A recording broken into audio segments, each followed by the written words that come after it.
bezobingelela angiqale ngibonge kakhulu kuyena umsizi Ntaka kade hamsana no Felicia Bloom bethi easy on a Sunday morning bade benawe from 6 up until 9 o'clock. Well, they'll be back ngesonto elizayo isikhathi sifanayo kona umsakazo Inanda 88.4 FM. The following program contains mature subject matter, coarse language and discussions of religious beliefs, ways of life and those of sexually suggestive nature. This may seem offensive to sensitive listeners and parental discretion is strongly advised. Right, kulesi sikhathi ke ngiqale ngoDimbane then Thabo bamntabenhle ocabileyo onobubele onesihaba ngiyela abaleli benanda FM simbonga umdali wezona nomhlaba siphi kusithanda ukusithemba ukusinikela ubuqotho ukungaqoloti sime phezulu kwamaqhuma kepha sibe nenkonzo ukuzehlisa ngaleyo ndlela ke siyokwazi ukuthi sicubungule sithole ulwazi bese silibuyisela kubanini balo abanini bolwazi bawulithola njengoba umdala ebedalile ukuthi babele into abayizona ngenxa yolwazi esibanika lona.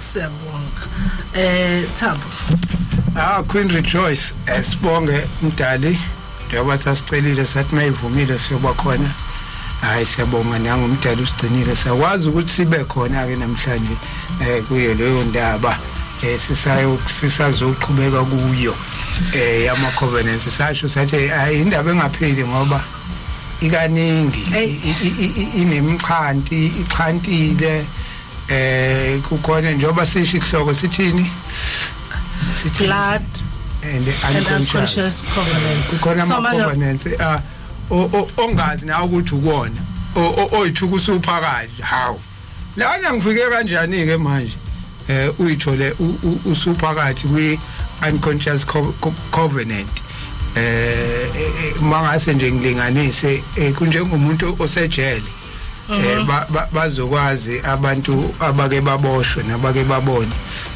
uthola ukuthi ejele kukhona umuntu nje ufuna ukukunika iplate lakhe lokudla kuthiwa nakho ukudla idla hayi udla ujabule uphatheke kahle intambama sekufanele ulale naye lo muntu uyabona ke lapho ukuthi emini ungene kwi covenant ungaboni ukuthi phela njengoba i covenant isivumelwano kodwa manje unconsciously wena wazi ukuthi la ninezivumelwano manje umuntu ofriendly nje kanti usekufaka isivumelwaneni unconsciously wangena nawe kuleso sivumelwano ngoba ubunga nakile ukuthi ungene ngizama ukulokhuza ngoba khona abantu ezobadide ukuthi uchaze ukuthini masithi unconscious covenant khona le eyenzeka kakhulu ke egcina isihlanganiswa no GBV nani impilo yakho nejointini ukuthi mayifika umfana ekuthengela utshwala ekugcineni uhamba nawe bese kuthiwa kwenzekeni abakhona bayayazi leyo culture ukuthi culture yakhona ukuthi kusuka usukufaka kwi unconscious covenant isivumelwano leso kodwa hanivumelananga kodwa manje ngokuthi usudla into yami wena lo osuka ekhaya engenayo imali yokuthenga laphana ukwazi uzothengela uba kuzokwenzakalana ilapho nje ukuthi othi usuke ngazi bayazi abakhona iculture yakhona njengoba ke sengichuze lo uyena umuntu wami ke for the night uzongondla uzongithengela utshwala uzongithengela ama snacks and whatever maze umcrosser usuphula icovenant seniyaxabana ke la sekuqala khona ke sekwenzeka inkingi umuntu ongazi ke mhlambe ke yiwo ke lawo mantombazana athi haya sambe mnganami lawo phela aqala athi haya sambe usaqala phela kwakayazi iculture la ukuthi kwenziwani abakutsheli la ukuthi hayi phela makukhamba kanje yibo labo uthi masuhambe nabo uthola ukuthi usibani bebela sengisele ngedwa phela bona bayazi abantu ababaficile la ukuthi ayisekufanele hambe naye wena kanti awumchuza ngowakho uzohamba naye lo kade kuphuzisa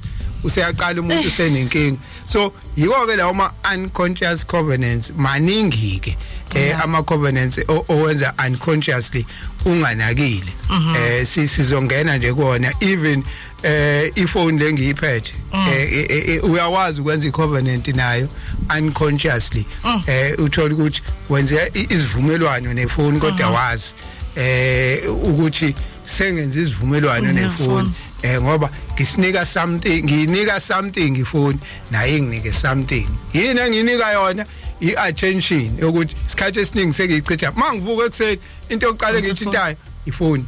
It takes my attention and it gives me leyo nto le ngifuna ukubona o-like ngifuna ukubonani nginike i-attention ifoni isizithixo sami le foni into enjalo so bengisandlalela ke nje isikhathi sisekhona sisayindlalela noDimbane ayindlalele ngeyakhe indlela kodwa bengifuna nje ngoba omunye udidwe lo unconscious yeah covenant all right Dimbane mina i-area yokuqala bengifuna uyichecka kuma covenants it's a premarital covenant.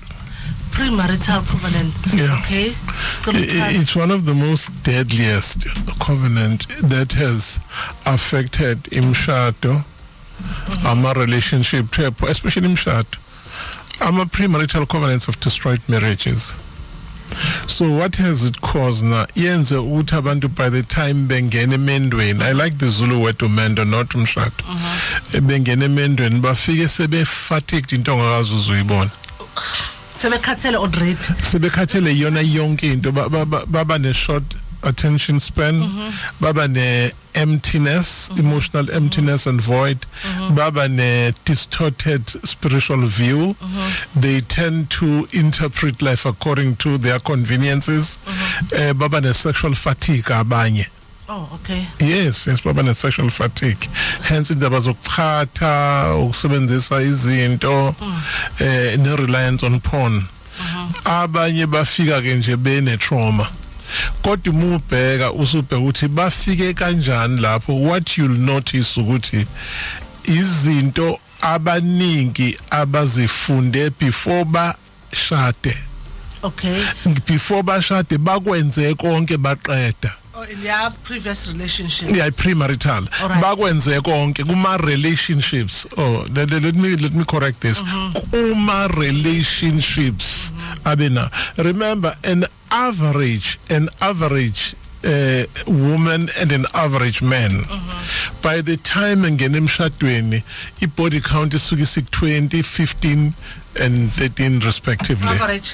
The average South African women and men uthe ngene emshadweni i-body count isuke u20 respectively. Okay. Especially generation ka 1980 onwards. Ake ngigcizelele uzokhumbula ukuthi before 1980 naniphila under i-Calvinistic Christianity enama taboos amaningi emphasize ihlazo noku. Yeah. Oh mangabe uhlaphulalile. Yes. You even felt guilty for ngisho ama confessions. So in ama 90s they introduced soft porn on TV. 80s introduced soft porn on TV. When you started to watch pornography with your parents, courtesy Days of Our Life and Bold, it watered down fear. Emmanuel. Yeah, the no Emmanuel, no red shoes. Zonke lezinto zayibukwa ingane nabazali. Kwase kunormalizwa i-prostitution. Now after that increase i-body count. Ayikho i-period ebene highest body count like 1985, 1986, 87, 88. What political violence did, it created what we call free sex for all. Hi bo.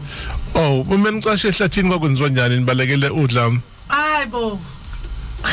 Ngisemncane kakhulu uzawedla lapha acabanga usasikhona leso sikhathi. Usapho.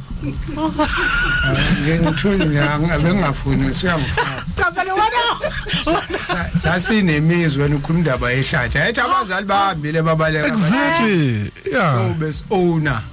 Ubaba wala ekhaya. Kukhona umuntu obalekile ungamele ukukulethela igross ukuthi umgadele umuntu. Yeah, angithi ingane zonke inemizi ke manje ukhetha othandayo wawuthola ukuthi abafana bawu 8 or 9 bagadimize u30 abantu ababalekile, and these houses are rented by the owners who sent them manenza igceke niqedile, and they boys would do that and babe igada lemens ukuthazayo umuzwa taking care unomuzi manje ube nonkosikazi uno age so manje amantombazane khona yake yangihlekisa nje kudala hey nenkathi ayisangeni nganje kodwa uma ababaleke bashiye nobhodo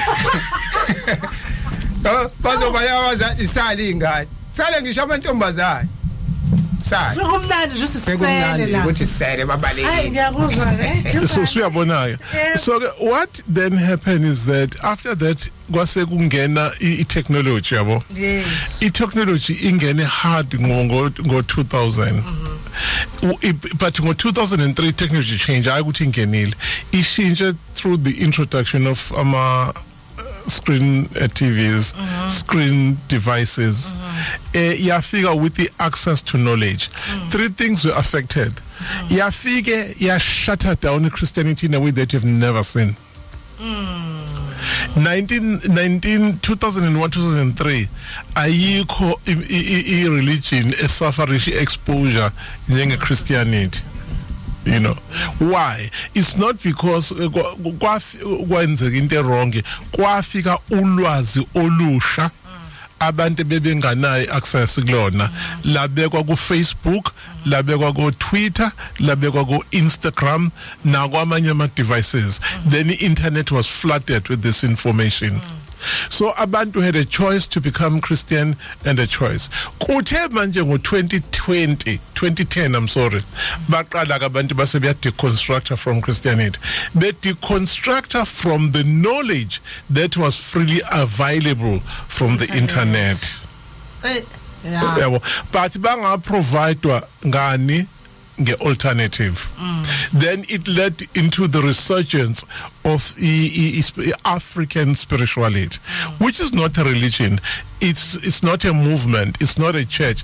It's an awareness that came as a result of abantu be investigated about their own identity. Then they came across a knowledge about themselves. You know, akusho ukuthi uma ngisangoma there I'm practicing African spirituality. It's a fraction. It's a fraction. Angicizelele. It's a fraction of African spirituality. So yashintsha attitude yabantu kenon. So what you are experiencing, abantu abaningi unaware bangene kuma covenant because they were now pursuing this newly found knowledge. Maningi kama covenant. So wasakuthi youth le fikayo ke sino 2018 le coming from political trauma, it coming from introduction of ilokuza internet and the social media. Yaba overwhelmed by the amount of information that was flooding.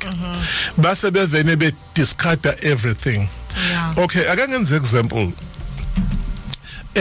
South Africa keep insango from crime. What I will tell you is that 82% of young girls between the age of 15 to 35 are now smoking weed. I can pin them lalil. 82% of women between the age of 15 and 35 are smoking weed. They have lots of scientific defenses that they produce when you ask them. You know, young Caesar, it calms me down, I concentrate, and it or you fail or pass the school because it affected Christian intelligence. But we are seeing a new research, a new trend where ingane they do well Yeah. So uyabona ukuthi now ingane zethu saying a covenant with weed. Zingene ku covenant with weed. So here is it to break it down before the news. We have got sexual covenants that have reached the most shocking and alarming. Yeah, we have got blood covenants that have risen by 89%. Blood covenants. Some of them are religious and some of them are spiritual. You've got premarital covenants what today you call body count and social ties. Then the unconscious covenants that we enter to through social influences and embracing foreign cultures and embracing foreign codes. Ngizokwenza example yokugcina nje isikhathi sangivumela iminto lot. Oh, okay. Sorry, Timbani. Yes. Ngicela mangibuya ungifake kulelo ministry lami critical. All right. Asiyakunonduduzo nomvalo nezindaba zika 9:30 ekseni. Sisanda Nelson indlela yami umsakazo oyinanda 88.4 FM. Time is 16 minutes before 10 o'clock. Ekseni ku Sunday. Ndlovukazi sishilo sathi siphelele uyazi kodwa uvele weqeka nje sawubona. No kuba busy. Angibingelele ekseni ngibingelele umlaleli esithi asilungiseni. Hey, yes, Rejoice. Nginento engithi namhlanje ngathi ngingathula ngilalele because you know kuneste masekuthiwa the unconscious nokuthi sama covenants ne phone. I mean really phela mina ngivuke efonini ngilala efonini but ke manje le covenant manje ngibuye ngayiqondi kahle yonke into I'm telling you emails konke kulapho usho kanje abanjani into abanayo covenant shuthi sachaza abangene ngizovela okungisabisa yiloko kwama blood so I'm waiting and hoping ukuthi enebalaleli okanye umlaleli sizobambisana kule ngoba lokho esikhuluma la people must understand sithi asilungiseni angithi ayiza abantu ashumayeli lungiseni so masinabantu abasanje ondaba enhle besasinikeza information let's try and check ukuthi ngempela masenza lo clean ngeke nisaphumelela sonke okay Timbani before ngene ministry lakho ngiyakwazi phela wena. The following program contains mature subject matter, coarse language and discussions of religious beliefs, ways of life and those of sexually suggestive nature. These may seem offensive to sensitive listeners and parental discretion is strongly advised. Yebo indaba bekumele idlule kulo disclaimer uTimbane uthuthuthi. So bengifuna ukuthi kuqale uyawe. Kwakuyitshe. All right. Yeah. But let's visualize. Yeah, a stone. Beno L kwakuyi bronze. Okay. Later on the Jews decided that bazo disembowel, meaning to say bazo mshintsha isimo sakhe sokuba yitshe. Abe spirit. Oh. Yeah, ebese worship her spirit. Okay. So in meaning to say, if you worship the God of Israel, we are worshiping a stone, a god, a council god of war. Okay. Utumisa itshe elashintshwa labayini the spirit god. Okay. Yeah. For those who worship African gods, they are pursuing gods that they believe were actually manifested to them by their ancestors or forefathers. If you go to Shintoism, they do believe that their gods form part of a larger universe grid that makes Shintoism to be what it is. So is Hinduism. Hinduism abantu abaningi banamanga bakhuluma into nami ngasizothaba. Ukuthi there is one God with Hinduism. But they believe that all facets of life contain a substance of God. Yes, it's clear up hello. So kahle umubheka all religions are not monotheistic, they are henotheistic. What is heno? Meaning to say there are other deities. Oh, nathi uChristianism and interesting enough, Nina, you're worshipping a human god who died, whose penis was circumcised, who went to the toilet and had sex. So what you have done... Timbani. No.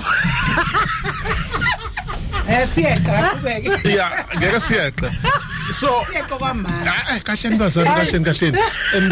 and then he sacrificed himself on the cross, teaching you to sacrifice yourself. But this is what you Christians have done. You don't crucify the sin, you crucify yourself so that you can be able to enjoy sin, because the nails are too difficult. Yes. In a covenant in a sono. How in a covenant in a soul. Yes, all Christians around the world. I get to come and to be Easter. Is that not blood sacrifice? Ama East. Yeah. It's a blood sacrifice celebration. How is it the Easters are blood sacrificed? Angithi imvana yahlatshwa esiphambanweni. Oh. Kophumana amanzi nani negazi. Igazi laphalala. Oh, okay. So is that not blood sacrifice? All right. Yabona shuthi ningi into khona kulento kuthama ngizama ukuchaza the very deeper covenants that you write yourself into. Bese kuba khona ke i-parenting dangerous covenant. All right. Where you either underparent or overparent or when the snow plowing parent. To remove all obstacles that the child is supposed to experience. Ingani igcina useless in entitlement. No, that's very critical. Ukuthi remove wonke ama obstacles ingani ingakwazi nje ukurisk experience impilo. Ngila ile ayishoke manje. Uthabo ahoverisha over the child. Angayidedeli ngani autonomy yayo. Ibisiba ne entitlement ibe useless igcina resent. That's no plow parenting. Okay. Yeah. Kuyingozi kahle. Lapho so sithi ngiyamthanda ngifuna ukukhandala amafoni yona ingane kuthiwa iyasebenza kodwa ayimnakile unina. Wena ongayinikanga ama responsibilities. Nokuthi ukufundisa ukuthatha rest. Wenza ukudla, uwashela ingubo, mayidla ishiye lana. So ayisiboni isidingo sokuthi wena ikunake ngelinye ilanga. Ngisho kuthiwa usenawo amandla okuyinaka ngoba wena wayikhombisa ukuthi wena uzoyenzela yonke. Futhi nalokho ikwenza even nale mali yempesheni izo njengoba ukuthi kuqhamuka ne resentment asithi ke mhlawumbe ke iyasebenza yona i-right kukhona enye ingane la ekhaya mhlawumbe isanda kuqeda isikole akasebenzi so ngale madlana nayo wena awusamningi lo ngoba useyakwazi ukuyimela kodwa une entitlement yokuthi phela imali binikwa mina akasanginingani manje ayisabheke ekutheni engane lo udinga imali lo wena usu right vele usumdala ngeke azabe right ngoba wena owamfaka leyo lento futhi ke kukena unconsciously akabona ukunento yes akayibona into wrong kulento uzibone right ngoba ufuza iyo okay angithi abazali bethu sisabafana that you 14 they will use ihlathi bafihle something bese bethi indodana awuhambe lapho uyosilandela ungene ke ehlathini ulokho into zoyithola khona nangempela idea was to make you to be a friend with animals, to be conscious of the snake presence, no coexist with your ecology. Ngempela ufukitho lento ababefihlile abantu abadala besokuthi usuyindoda ke. The nam abahlala in the Arctic ice bayibathumelele no 14 year ice engafana menini mase kwenzeke ime ngoba the freezing levels are beyond horror. Uma ukwathela amanzi moyena freeze moyena kanje awese ice. There's a 14-year-old child. Emebuye bese beya celebrate but now you've become a man and you form part of our tribe. So kunina kukho lokho iphathi ama remote awu 3 a remote ya okon sizwa ngayo remote ya ne TV remote ya gate. So lengane controller yonke into mesifika in real life ekwazi ukucontroller ibisiba angry ibe resentful ibisiba ne mental health disorder then ibisibhema insango. So he doesn't win his humanity. So izophila ngele phone ibisi developer immediately an unspiritual covenant with the phone which leads to idolatry and distraction. It creates compulsive addiction to abakhulume ngayo spiritual disconnect because when a God has been replaced by a phone when ilento kade ngisho uyazizwa ngendlovukazi ukuthi ungena pha uyathandaza wena mawuvuka impela uyabona akithi manje ukhona lo vukayo into yokuqala avukela kuyona ifoni akathandazi so akanayo uNkulunkulu omunye. So the only thing ithemba lakhe lonke yes Thabo it disperses consciousness ushuthi no replace umdali ngefoni yonke when ithemba lakho likulento ingakithi make yalahleka or yafa actually uNkulunkulu akamsekho ngathi uyahlanya ngoba akazi ubamba uyayiyeka nje akazi ngoba akakwazi ukucabanga ukuqala ucatsha ngalwempo yazi khona umuntu esingahamba naye indlela 10 times uthi mawuthi akahambe yedwa akakwazi because usajwayela even ehamba uzofaka ilocation mina Thabo nakho attention span awufuni ukufunda awunaki izinto ngaphakathi lento angithi manje sikunikeza qoshelani manje 2030 guys no 2030 Thabo 2030 bazalwane ngicela nizwe lento 2030 sobe sikesenaso isidingo sama public speakers because ChatGPT is going to be delivering talks so besingasenaso isidingo sabefundisi because because what they're going to do ama sermons asezo deliver uChatGPT and ungakhohlwa uChatGPT uzo deliver very curated uploaded sermons futhi akwazi ukuphendula nombuzo mean to say othulalela isemone ChatGPT ya AI ishuma libiswe imisa usubuza ubuzo ngakho fanele sifide nina kuyona ukuphendula yazi sikhuluma nokhanyo izolo noma kuthangile nje sikhuluma ngezingane ngama career nami umfana wami kade ngimshintshisa izinto ngoba uya kwi IT and sengizwile kuthiwa hey zonke ingane ezifuhleleka kwi IT so nami ngiyayibuka le IT if zonke lezi ingane ezithatha iIT le msebenzi engakizovela no ngase ngifuna ama advice kubantu abayenza IT yabo bangitshela bathi hey yabona nje umfana wakho uma yakulento make sure ukuthi uyaka technical side hayi angayi ko programming ko what because yonke into isinike AI iya program iyona kama app iyona uzongitshela wathi yazi usebenzela inkampani ilo firm yini lamaloya la siza amaloya kuthiwa ama junior counsel uthi ngisho umsebenzi wama junior counsel uyaphela because uzothi khulumi lo iaccusation la iya record AI ikhiphe impendulo zama arguments lawo la lento athenziwa ama junior counsel uzothi ehlala phansi adonse lento ayifunde imtshela uthi no la umthetho uthi uyakusha impendula at the same time ngiyakule othi kufanele ifeed le nto awuyifeed yabo njengoba sikhona ko TikTok kobani iyona ihamba iqoqa impendulo iyayiqoqela yona mangithi siyayifida ngisho ne moment where we sit in front of the what post I'm saying whatever like the information wasifaka nje ukuthi khona element esingayazi encane leyo ukuthi how do you make it so we've posted right kusuka ngiwalusilungiseni siwenze so feed esithinsini but khona le element ukuthi this content was set by Undabeka mase ucheck wena ku ChatGPT noma ko Gemini noma ko Gemini iyaveza information engathi iyona ekunikayo kanti ithathe Undabeka that's the only thing that I wish people can focus on but they're still developing a license for that. There is going to be a license for it. Make no mistake, lovers, where they'll continue using your voice. For instance, if somebody likes my talk, he can take my voice. I upload it into a very beautiful setting. Ifunde la ilokuza i-compute. But manje siyakwazi ukuyifundela i-compute. Ifundela into etypiwe phansi. So if I deliver a long talk, i-computer izofunda ithatha i-break iye kuma news ibuye ithi siyaqhubeka. Angithi we program ulokuza 3 hours for the show. Izokwenza i-ChatGPT exactly like you have said. So in Malaysia, for instance, they've developed a very beautiful sex technology. Should if ne partner wako izontshela ukuthi do this, don't do this, yeah.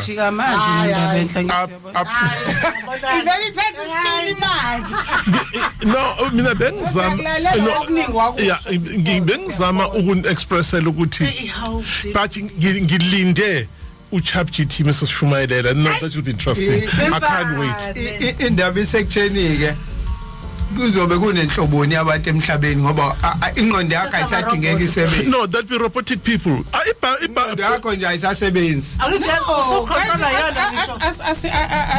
Asiyeni ma covenants because I wish ukuthi ke si discuss leyo nto yama AI tools because there is a way that we can force ourselves into ilapho ke nje yabona so okwamanje siyeni la kule ama covenant ilapho ke Ndlovukazi ngoba njengoba sisho ukuthi une covenant ne technology izokubulala ingqondo uzoba izombi kodwa ingakho ngilinganise ngawe ngathi mina no wena awunayo icovenant because usakwazi ukuvuka ukhuluma nomdali usakwazi umuntu ana covenant ilo yonke impilo yakhe isila uvukela kuyona so ileyo kwayishoyo ukuthi how do we break ama covenants siphuma kanje and le technology singayisebenzisa kanjani ukuthi is enhance isithuthukise sibe more intelligent iyakwazi ukwenza lokho uya ngaka ukuthi wena uyisebenzisa kanjani. I get your point nazo hey ya Dembano jule kakhulu kodwa namhlanje kakhulu yo alright nondo izindaba zika 10 yeah Omagugu isixwayiso 12 minutes after 10 isikhathi 25 insuku kumasingana unyaka 2026 uhlelo asilungiseni umsakazo inanda 88.4 FM ama covenants kakhulu la unconscious la ongazi ukuthi hawu sengene esivumelanweni njalo kulokho kuthiwa hint uhambile useklabhini nabangani bakho kanti wena usungena evumelaneni. Okay, let's hit hard on blood covenants. Let's think the Telutabo, yeah. Igazi contains white blood cells and red blood cells, right. Water, selenium, and other things. Okay. Yeah, but there is a part of blood that is deadly. Okay. Psychobodily materials. Okay. Psychobodily material. Yeah. Okay. Cool. Iyona part yegazi engiyisaba kakhulu psychobodily materials. Meaning to say igazi yobulibona ungalithathi kancane. There's a deeper meaning yesizulu ethi igazi lomuntu liyakhuluma. Oh yeah. Babezama ukuchaza the psychobodily materials. You know that. Igazi liveza zonke imfihlo zomuntu welinda mfekayi. Liveza zonke amacabanga komuntu ukusangana kwakhe. Liveza ubuze bakhe igazi and igazi liyasetshenziswa as a sibophezelo nani nangokulapha nangokuthakatha. Okay umuntu esifazane mina for instance efuna ukungithakatha permanently two things she needs menstrual blood yakhe cinnamon lemongrass I promise you lemongrass and she needs St. John's wort. Oh, those three. St. John's wort yeah ebese eqala step 1 angicele edlozini lakamyeza kodwa akhulume nedlozi lakamyeza eli corrupt eli weak it's easy to get the information. Oh okay. Yeah mase esengicelile I choose the weakest member of the family owayegangile or either way promiscuous or nemkhutshana nje yaziwe endaweni ayenzayo ebese ngicela kuyena then ke bese xuba zonke lento sengishilo with her menstrual blood then yanhlabathi yethuna uzoyifaka nje kahle la phakathi komncamelo endala kuwona and then bese yangidlisa I cannot recover from that ngoba usengifake her psychobodily material ukudistorteka ama cognitives how I see the world, how I do things and how I interpret reality. And I can tell you right now ngisho ngingayiso sosontweni ngiyothandazelwa ngeke nizikwazi yeah then bese kuba khona ukuthi ikhaya ngihlatshelwe ngifakwe la emndenini. Right. Yeah. Lo mndeni wakameza kushuthi vele uneyivumelwane negazi lani lezilwane. So basebenzisa kona as a transporter of spirits and reality. Remember the name psychobodily materials. So bese kuthiwa lengane wayithola ngaphandle eundabeni sesiyifaka ngaphakathi komndeni bese kwenziwa ini hlatshwa imbuzi ebese fakwa ini isipha kudla. Yabo ngizama ukuthi the menstrual blood is deadly into akazuzuyibone so is animal blood. I promise you umuntu omdlise ngemenstrual blood will never be okay.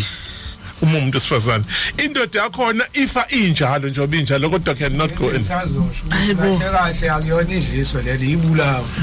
Thank you. Ngoba ufa usuyembulele lo muntu ufile. So there's no recovery, nothing. Arika ayikho into engareversiki kodwa manje akuyena nombani ongakwazi inkinga basenayo ama skills abantu ku reverse leyo. Oh yeah. Ngifuna ukuchaza lokho yabo. But don't just take it lightly ukuthi uzothi ungifa esontweni sengidinto sipongweni bese reciter ihorasha bara izophela ngeke iziphele you've got to go deep.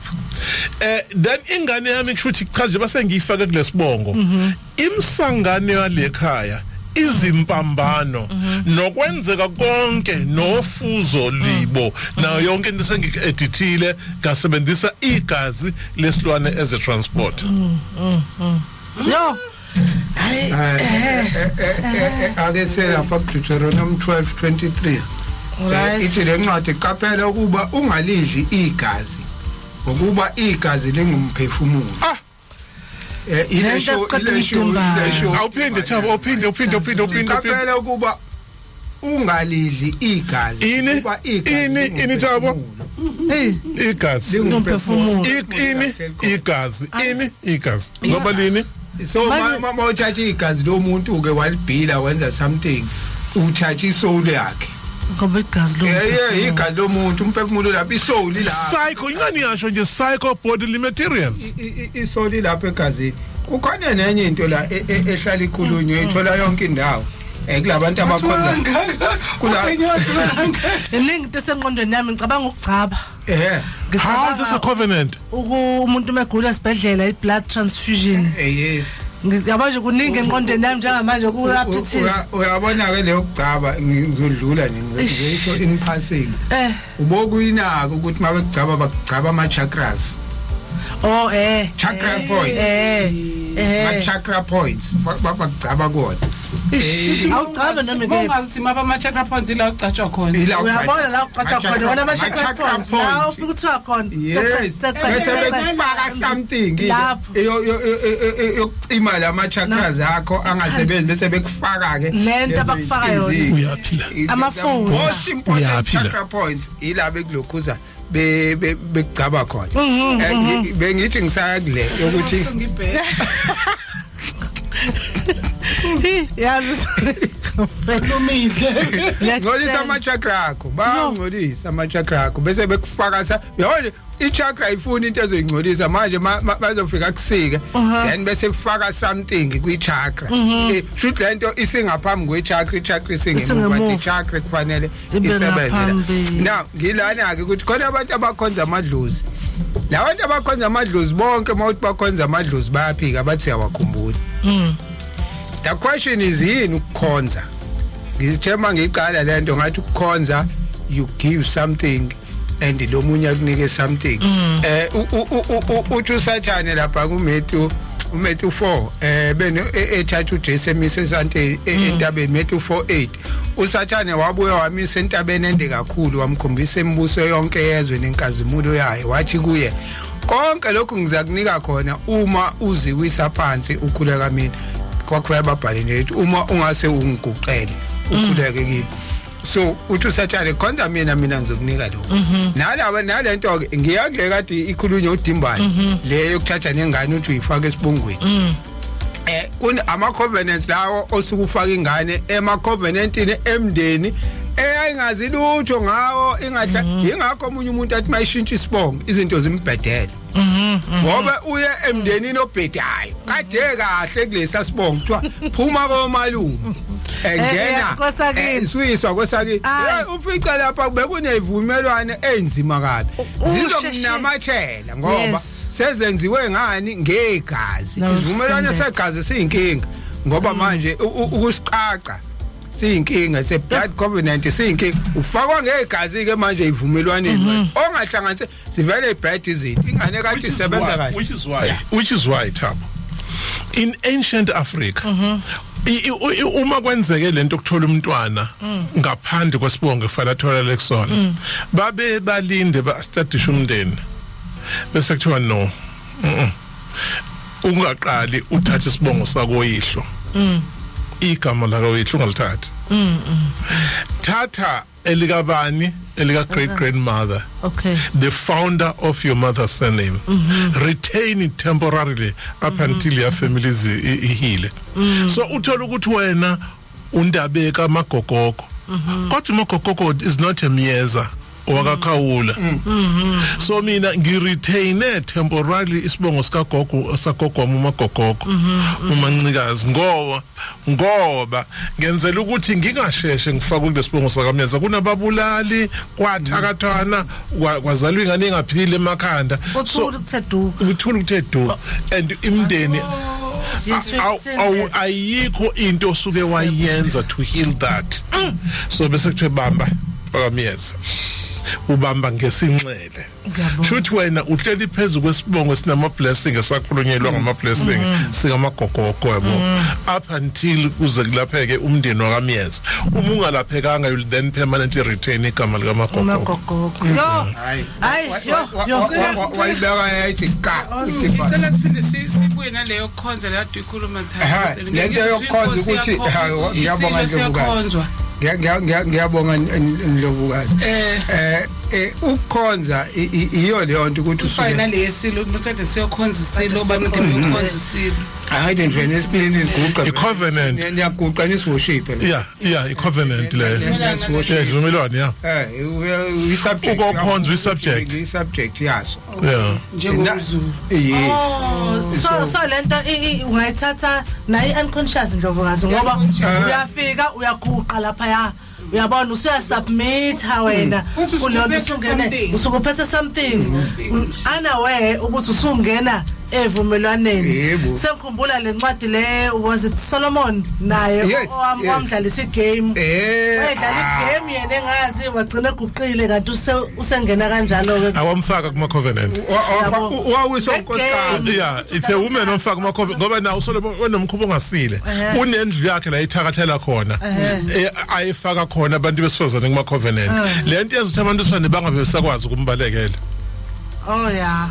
Ngilana ukuthi ke labantu ukukhonza ke iyo leyo nto ukuthi you worship something bese uyenzela umhlabelo a sacrifice uba ne altar mawukhonza ube kade ngikhuluma ngefoni ifoni yakwazi ukuthi ibe altar yabo nje la uyibeke khona eceleni kombrede noma phansi komcamele it's an altar leyo phone the first thing mawuvuka uvukela kuyona Ifoni yakho. so we don't have to altar leyo beka kuyona isi altar le la ubeka khona ifoni nala uthi mawuqala khona ayihlali kwenye indawo inendawo yodwa nokukhonza kunendawo eyodwa kunomsamo nakhindlu indlu nithi indlu yabadala ila nishisa khona impepho ila ukukhonza lokho ngoba if you ask for something ucela utho emadlozini fanele uwanike something in return fanele kuwanike imbuzi fanele kuwanike inkukhu ngalokho mina ngicela lokho ukukhonza ke lokho abayeke nje abantu ukuthi baloke bethi nje bayawakhumbula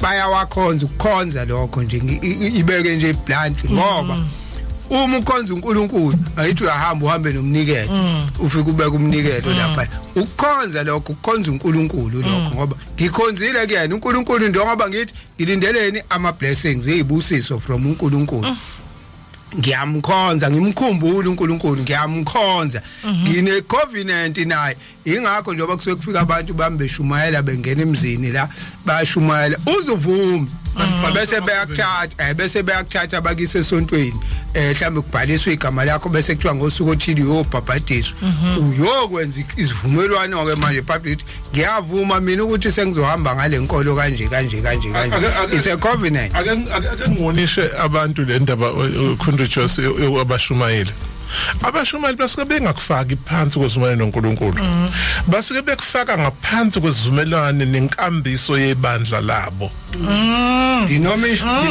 denominational covenant base basho bathi kwelethu ibandla senza kanje you are not coming to worship God you are coming to submit to the denominations with the hope ukuthi uzoba neaccess kuNkulunkulu. Yo yabona ukuthi abehle yabona kathi thina sikhathi thina Saxoxa ngangaki akekho umshumayeli owake wakufaka ngaphansi kwesivumelwano nomdali usuke kufaka ngaphansi kwesivumelwano namadini sakho nebandla benza kahle bakuxoxa because ngase ngiphambana neinkambo zebandle Thank you. And I'm a living testimony bafowethu kwathiwa hamba wena Christian churches see themselves as custodian of God. So ukuze wena ukwazi ukuba neaccess kuNkulunkulu kufanele wena udlule kubona. So uma ungadlulanga kubona wethola uNkulunkulu ngokwakho, you are condemned and criticized in church. That's why uhlala uzabantu ke bethini I moved out of Christianity and found God out of the church. Honestly, it's so peaceful out there. Khuluma choice. Ngithukile ngine concern. Abafundisi abaningi ba especially with Christianity bafethu ngiyazi Christianity nankolo esenhlizweni yami. Bathatha lento. There's no God. There's no God, there's no Jesus. Bathatha lento. Bathatha lento bakhulisa ngiyafika lapha bafika bangishumayeze abakwi covenant nalento abayithatha. Ngoba nami ngiyamfuna umdala ngithi angifundisekile. Ngingene evumelaneni zalelo bandla not knowing ukuthi kanti leli bandla ivumelano zabo nekusebenza imimoya yalento eyathathwa umholi. Ufuna ukungitshela Queen Rejoice ukuthi uzophathela ingane eno32 iBhayibheli uyivulele ilokuzi Mercedes. Angisiphela manje siyakwenza nje. Bakwenza obaba abadala. That's idolatry. That is idolatry. Usuthi isithixo sekumfundisi lo. Okay, bafowethu kodwa mina ngiphuma asingabeke sesikwenza ukuthi ngazi manje enagombana inkingi sekutheni cha ngishela ukuthi inkinga yibe I mean as highlight le part ethi let us be aware ukuthi wenzani asingabe sisihide ngokuthi wena ngathi uNkulunkulu ongcono kunomunye or wena uphakeme kunomunye ungcono weleni ibandla acace nje ukuthi kumlaleli simtshela manje asisho ukuthi shiya manje shiya kodwa understand ukuthi wenzani wena be conscious ungaphiki into masikutshela ukuthi le ilo spiritual awareness social awareness and self-awareness. Yes. Zonke lezo zinto when they are combined akunikeza wena access of a God that liveth inside of you. God lives inside of you. Akekho ngapha. There's nothing like akekho emafini futhi uNkulunkulu. So umdalo wezulu nomhlaba ungawo. That's why I like the African cosmological expression that says we are God in human form.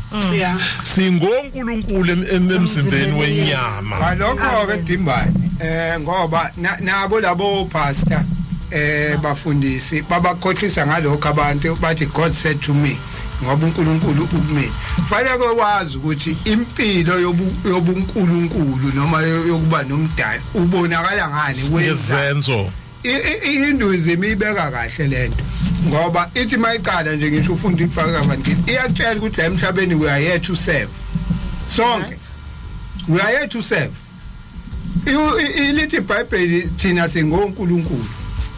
So if you serve omunye umuntu I'm serving God. If you serve imvelo I'm serving God. Uma ngiphakela inyoni I'm serving God. We are here to serve ngoba there's something engizoyithola ngokuphakela inyoni. Lento ayibona yenziwa abelungu namandiya enza ama soup kitchen and what not. They are here to serve. Iyona nto stand by. Awashumela stand by. Siyabuya. Let's take a break, siyabuya. Alright, so welcome back. Umsakazo wenanda 88.4 FM uhlelo asilungiseni isikhathi njengamanje sithi 26 minutes before 11 o'clock. Angikukhumbuza ukuthi mase kushaya 11 so bese siya kuwena mlaleli ukhona WhatsApp ungashiya voice note engazothi ngathi qaphu ama voice notes ithi nje qa straight to the point 2 minutes max inumber 068 mningi no 2 minutes shusi 30 seconds phela dedelo 5 minutes ukuthini inumber WhatsApp 068 7649969 068 sisalapho kukhona TikTok Ndlovukazi isho uthi @inanda FM Nanda FM uyabona nje uyabhanyizwa live ubaba Ndabethle myezake nje udumileke undabetle myezi mental health undabetle mental myezi health warrior. mental health warrior Thaba Samboto ukhona ku Facebook khona I group asilungiseni ukhona Facebook How indaba inangabalo 88.5 TikTok wakhala content right yes Before we go deep, yes ngokubuka kwakho, why is the millennium marriage is not going to work for anybody? umuthi millennium usho Kushuthi imshado after kuleminyaka imshado manje do you think these marriages are going to last? They're going to collapse 60% for them? uvela uyakolapse Yabo i-dating pool ngiyenza example kade ngenza i-dating pool and umama was very angry with me. What is sometimes uyacabanga I'm an intelligent guy. This is my wife's name, I mean words. What I normally think of as a very intelligent guy, but we won't discourage umusukhuluma izinto ezipessimistic kanje. It is sweetheart, I don't care what you think. The marriages of 2030 are going to collapse like anything. Khona ingane ezoshada Monday, the divorce Friday. Khona bayoshada mhla 1st January but divorce on mhla 3rd. I started dating pool, something that does not exist but we are doing, which carries the deadliest covenants. I'm a covenant nabafana aba 15 akunikeza yiphi quality yomshado. Ama covenant omuntu wesilisa olele namantombazana u22 amnikeza yiphi ihappiness if umuntu osemncane 22. Now there is a question, uma umuntu wesilisa ulale nabantu sana about 25 before you got married uyapi manje ngoba usune premarital fatigue. You have nothing for umshado, udlala ngabantu, udlala ngathi. You need another 10 years to heal from there so that you can be ready to get married. Ake ngiphinde futhi ngoba kaloku athe kwabantu besifazane lana uma uyindoda walala nabantu besifazane about 25 ungakashadi nongabaza amagama bongasowakhumbula ukuthi wawudakile ama one night stand wena muka wachoose ukulobola lo mshado uphelile ayikho indaba lo mshado ngoba usune marital fatigue. You have nothing to offer emshadweni. Akasibheka into ehambayo. First, your cognitives are distorted. How you see the world, how you view yourself, how you see marriage.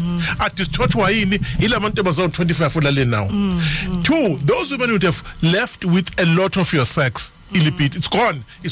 Uzorely kwi pornography, urely na kukhatheni nasemaphilizini. Ogcina ufaka itoto zamaqhuqhuva.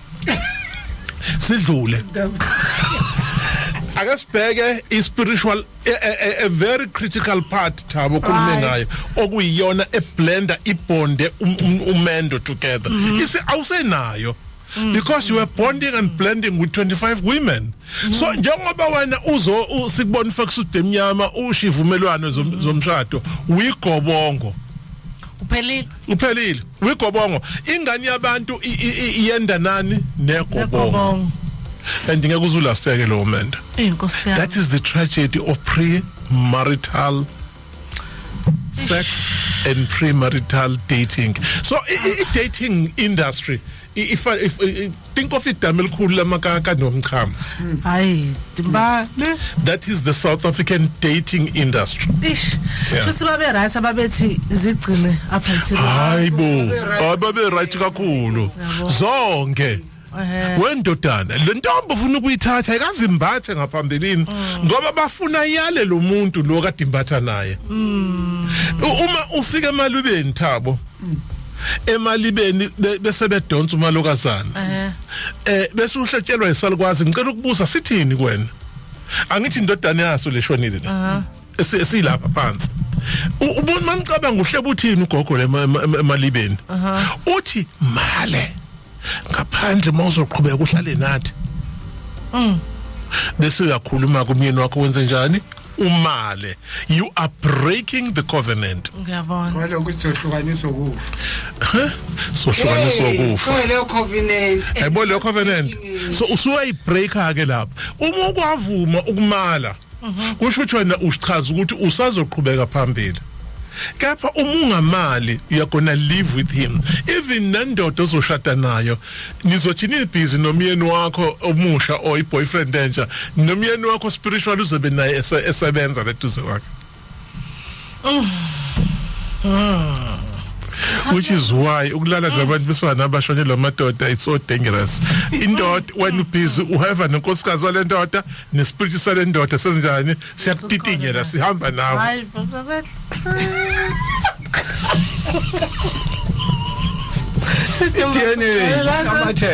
Ithene so uma seshonile imali. Lekhona lento eyenziwayo ke ngokwethu abanye baze bathenge umswane bathi bayogeza bekhipha khona bezwazi ukuqhubeka nayo. We are breaking the energy simple squid back to chakras. Mina ngikhuluma ukuthi word male the Ghanaians do a perfect job. Now umzimbulele laphana bahambe naye bese beyamshiya.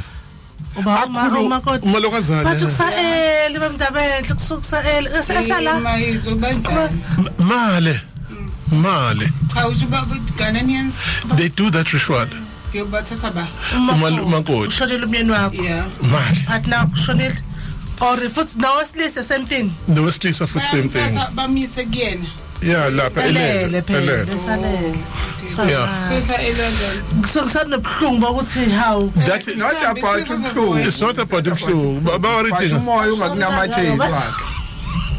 phela na usele ngemuva wena so kumele sofanele imali usizakale wena Africans unless ena awusazukuya le ufuna ukuhlala naye ungathi umuntu akwe usizi usuthi nasengifike egcineni ayisodaka usize uma usadakwe usizi be careful of the decisions that you make ngoba abanye bathi ngiyacela mndeni hayi manje ngicela ukuthi mase eselibiwe esethuniwe bese niyangiphelezela ngemali benakhe njengomndeni ngiyomala kahle sengicabange kahle also okay it's okay ukhuluma la ekhona yeah not necessarily ufike uzukwenze ngoba kwenza abanye bakunika ama options phela they were very broad spectrum abantu bakithi baqalwe into us they never put pressure but they applied the culture from its rawest moment yeah nabanye besakwenza namanje uthi emva njengoba uthi wena kusuke kusekusha basilinda ke leso sikhathi mhlambe kuthiwa after 3 months bese yabuza umakoti ahlathwe phansi atshelwa semncane lapha siyakhulula ngicela ukubuza le ngane yini le enziwa ingane zihanjiswa ikhanda kwibhokisi masekushona umkhuba emathuneni I'm saying what effect enayo enganeni base beyivalelisa ubabayo ngoba ngakiye emathuneni ingane ayiye emathuneni. So how do we wrong it's not supposed to happen kunemoya njengemihle ngisho emathuneni how do we clean that because sesifaka ingane endaweni engafanele ngabe bebikiyona. I do not know the rituals of us yeah but le ukuthi umlaleli nalo baba washona yesifale wenza womb release sizokhuluma ngayo mina ngikhumbula womb release and cleansing siyingane sasifihlwa kwangavale singaboni ngisho ibhokisi singayiboni nje lento sabona sesibona ithuna nje kuthiwa yithuna likabani ula kodwa wazi angithi intovukazi ngishiyene ngane zo4 washona so kufanele ngihambe phela ngokwenza womb release ngoba wolala nami washana DNA to release your traumas wangishiya kwesikhathi sixabana nami singezwani konke lokho that was left inside of my womb as a knot kufanele ngigumule konke lokho. How is that done? Khona i-process of womb release fanele uyenze uwedwa umuntu esifazane nama steps akhona. Ayasike uma umuntu la eNanda FM ngoku mina ngifisa sasingena kona. Okay. Those steps from the isho ukuthi wenza nje sesenze wonke ama covenant esiwabhale phansi blood family covenant mina ne phone sesenze the phone yesesenze then to Queen Joshua uthe asimove towards some announcements manje yes yona uqala siqala ngale yewombo sokungene isashisa I process yakhona indlovukazi it depend from mentor to mentor and what your spiritual instructor taught you. But this is what you do. You wake up in the morning before the sun comes up, which is very, very critical. Uhambe uyogeza outside the family premise, awugezi emfuleni. ngoba abantu bazowaphuza lamanzi. So you bath outside ngesiqunga umsuzwane and all other energy breaking medicinal plants. Then bese uyabuya kuyongena endlini uhlale phansi. It's important ukuthi inkomo ithinte phansi on the ground. Abanye bayibabekeke i-tissue in order to avoid picking up dust. Okay. Oh, kumele itimba yeah. Ngoba what you are trying to do la uzoyibeka khona kufanele kube khona umuthi ngaphansi. Okay. Yeah. So abanye bayibeka i-tissue kufanele kube khona umuthi khona ngaphansi, which again forms part of imithi egxotshiwe iyahlanganiswa le kade sikhuluma ngayo. Efanele ibe fresh ke ukuze ipotency yayo ilokhuza. So it must be very light clothing, a linen cloth. This we are qala ke umdiliza okhakhaini. Udiliza bonke ubuhlungu nazo zonke amafindo, inhlamba, ukubukeleka phansi, kwehle kancane. It can take 2 hours. Okay. Abanye bayibafaka babamba umlotha ngesikhathi benza lokho. Again kuya ngokuthi ifacilitator yakhe yakufundisana. Umdilize uzofika la okhalweni kube khona ubuhlungu ongakazi uzubona. Now once you begin to experience that pain, awusuyadedela ke lapho, usuyadedela kuyakhona kuze kufike into your orifice, vaginal opening. So that's womb releasing. Abanye after a womb release they cry, they become distraught, baphupha kabi kanjalo kulezo insuku yabo. Don't worry about that. It's a total release of lo muntu okadunayo. Okay. Uyawazi ukurelease umuntu esaphila kuba usenaqhubeka nempilo. Or sena divorce. Yes. Yeah, I'm release. Phela usashonile usaphila nje. Kanti nihlukane njengani nisuke nireleasana. No. Vele into eyipowerful amazwi akhulunywayo. Kanje umuntu usuke kubusisa noma ekuqalekisa. Ndosamazwi of the tongue. Mina ngiyanikhola manikhuluma ngamazwi apowerful ngoba ngiyayisho nalento last time ukuthi amazwi ayariza, because if thina sasijwayele uconsult ofike na unikezwe i-medication, ngizothi medication ngoba ngizama ukuba sophisticated. Unika amafutha isilwane impande nje thizeni bese kuthiwa ena uzoqhuma la u7 days, and then while you qummering uyakhuluma. I agree with you, Jovan. So yonke lento uma ngihambisana nokukhuluma then kusho ukuthi ayikho kahle, ayikho ncamo. Beyizwa lo file ukhulume ukuthi wenzani njengamanje njoba nane yonke into futhi oyenzayo ukuze ibe effective to amanzi okuphila solimini, amanzi okufa solimini. Ilapho nje Ndlovukazi uKwinde Joyce sengikhumbula ubusukhuluma ngeimpande, ngisazi utheni indaba yeimpande. Le ndaba yeimpande yokwenza nezivumelwano unconscious isikhathi yothatha lezi uthi uyayilapha. Kanti uthi uyayilapha. Siza wena uthi uyayilapha. Uthathe lezinto onikwa zona. Uthathe impande naye into eyingozi ngalezi impande. Uthola ukuthi inyanga yenze isivumelwano nezihlahla. Right. Umandule la wakwafika ukuthi akabange sakwazi ukuyichaza kahle lento. Kukhona abantu othola ukuthi uthi mayefa khona lento ekuthiwa reincarnation ikhulunywa kakhulu amahindu. Khona nokuthi umuntu athi mayehamba uthola ukuthi abantu ekuthiwa ama wandering spirits omunye umoya wakhe uhambile kodwa waboshelwa mhlambe esihlahleni thizeni. Ispirit sakhe sihleli leso sihlahla asikwazanga ukusende sihlele esihlahleni. Ngezathi ezithila zenze mhlambe waye umuntu ohlukumeza izihlahla mhlambe waye yini kodwa masihamba umoya wakhe bese uzohlala esihlahla. Now yila kuvela khona le mithi ekuthiwa iphonsa abantu nemithi lokuthiwa athi umuntu hey ubani unomuthi awuthuma uyahamba ufika ungqongqoze. Yabona abantu baqala bayazi leyo nto emakhaya ukuthi kwakuye kube khona umuntu othi uzokuthoqoqoqo eminyango uthi ngena kanti akukho umuntu. Uzuyolunguza uboni umuntu.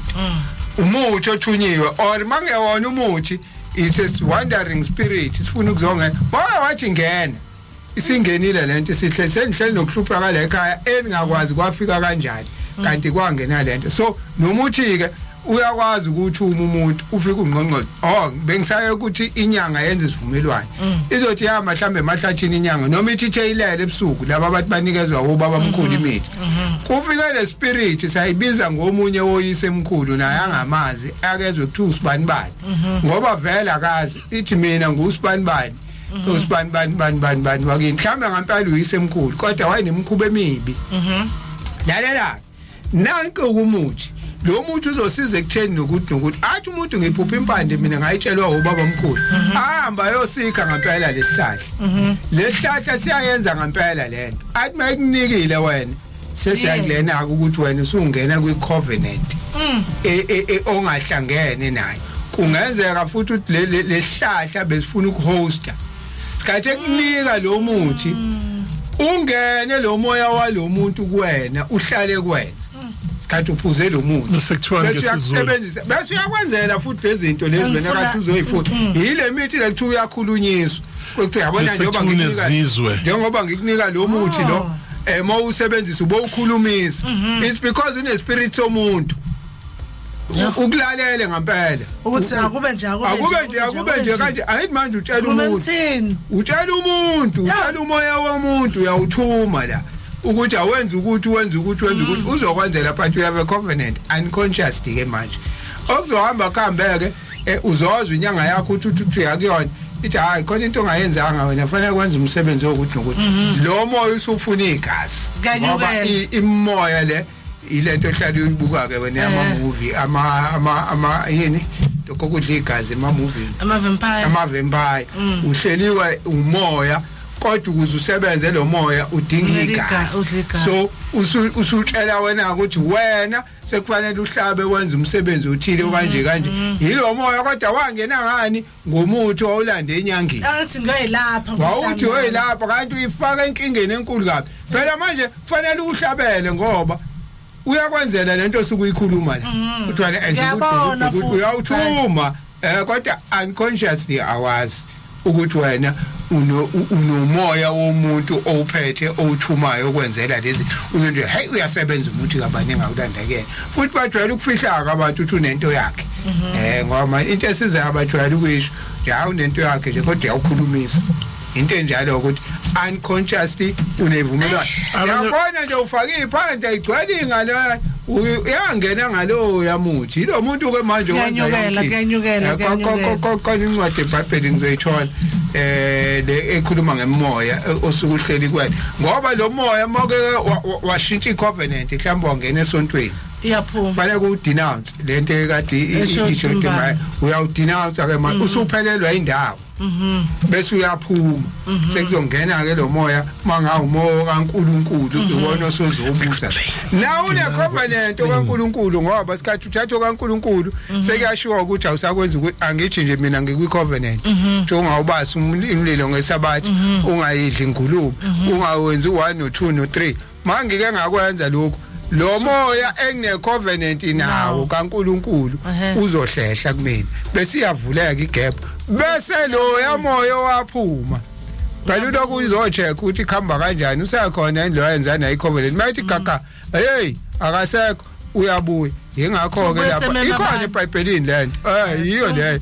ukuthi ayithi manje uphumile kanandawo uhambe ezula neminye imoya kodwa yabatshetshe mina kunendlami bayabona kusekho umuntu ahamba landele eminye imoya uthi hey bangani bamuzana eziyasha ngifuna ukunikhombisa umuzi wami ubuye yila kuthiwa ke khona umuntu mayikawe ekukholweni uba wesi kunaqala ngoba manje isibuyile lemoya isimningi lo moya waphuma kwani usulanda eminye ezomlekelela ke manje uthi akuhlalwe la ukuze ungaphindi ubuyele lapha ngoba uzolahlekelwa indawo iba njalo lento imoya ifuna ukhost kaNkuluNkulu uyafuna na ukhosta kwena ngoba vele wena ukongamdali wena so umdali uyadinga ukuthi ikhost umoya wakhe yile moya efika iqhamuka eceleni esuka izophazamisa umoya kaMdali okuwena kodwa wena mongasayigcina icovenant kaMdali vele umdali uzogudluka akaphela naye yakhe covenant ithi une covenant phila ngenye indlela ethize ukuze wazi ukuhlala wayiphula na usuphula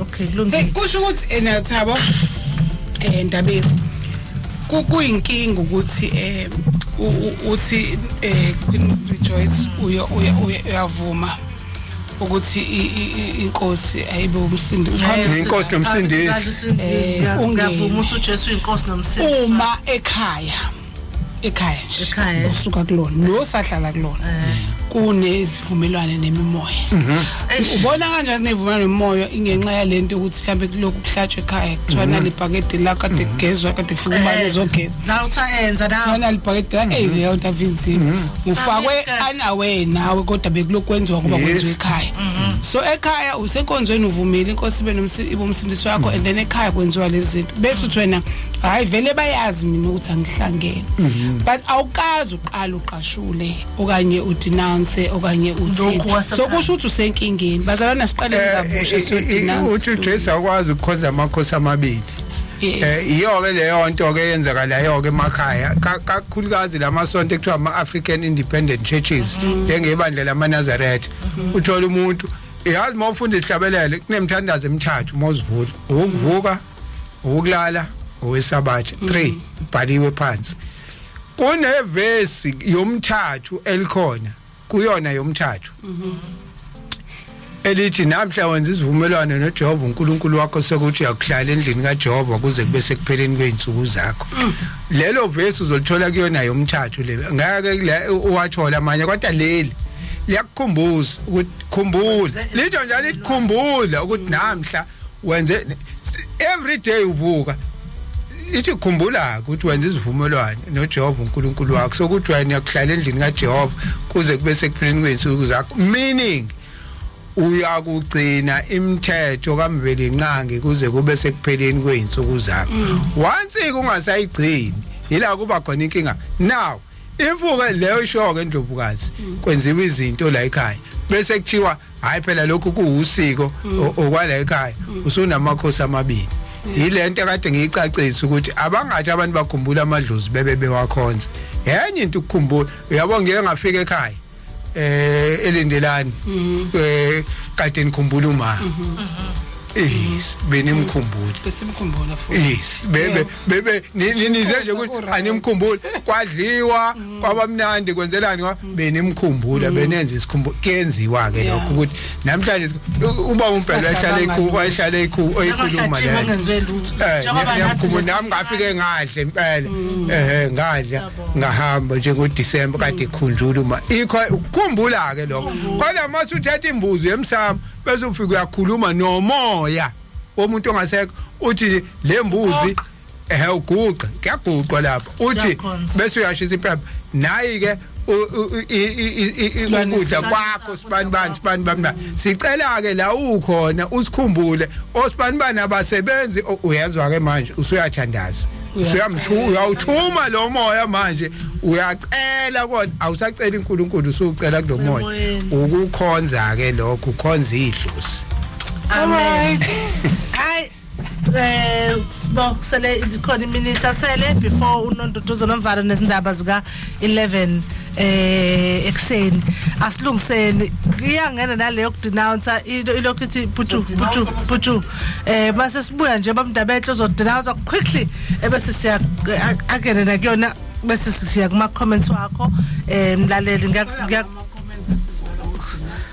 izokwazeka okay kulungile asenze njalo asenze sivale kahle leyo kade zikhuluma yathi uphakamisa izandla esontweni uthi ngekhosi ngicethe inkosi uthi uyadenounce lapho ngoba udenounce eminye imoya phela usuyatshela ukuthi manje usukhethe enye inkosi usuyi already nje uyayidenounce so basengivumela le sengilande omunye umoya manje ngithi mina sengizokhetha la is it denouncing ngoba ozange usho ndawo kuleminye uzange usho lu uvele waqhubula lo asithi masibuya ke naleyo ngizoyichaza kahle awuhlanganisanga futhi usho ngolutho kuleyasekhaya uqinisile ngizovuka uvele waqhamuka usuthi nje wasubuya ekhaya sobatshethe sengisindisiwe mina ngikhethe uJesu ayinkosi hayi sizongena kuyona intitheni sizuzwa ngawe sizuzwa ngawe beqinisile futhi uyasijwayela beqinisile asahle wena imfundo lesiwenza nje sasiphakamela wena asasindabeni no Nondodozo nomvalo zika 11 o'clock number WhatsApp 068 764 9969 uhlelo Umbuso Khoza uyamazi uZulu 13 minutes after 11 isikhathi sisho kanjalo ekseni uhlelo asilungiseni emsakazweni Nanda 88.5 FM Queen Rejoice ngikhona yeah Queen Rejoice nkosiyami mfanele ngimanje ngeke ngakwazi ukubhala uQueen Rejoice ku Facebook ngakoswa ngizokwazi after 6 months awaphela 6 months awaphela so sawukhanya Rejoice bese ngibuyele ku Queen Rejoice so manje ngawazi kodwa khona umuntu abayenhle Myeza Ndlovukazi Mapule uThabo Sambodi baba Myeza Denounce manje ukuthi process denounce ama renounce renounce first denouncement uphuma then bese ukuthi renounce usungaphandle komnyango kodwa the appropriate word renouncement okay ngizoshe ngiyazi no engiyaziyo mina ukuthi kwenziwa njani okay angithi sithe uyahamba esontweni uthi Ndlovukazi ugcine ngokukhetha inkosi kodwa awuzange uphume ivumelane nezindala uyayikhetha inkosi uyikhetha nezivumelwano lezo nazo uphuma kanjani now nayi ke mina engiyaziyo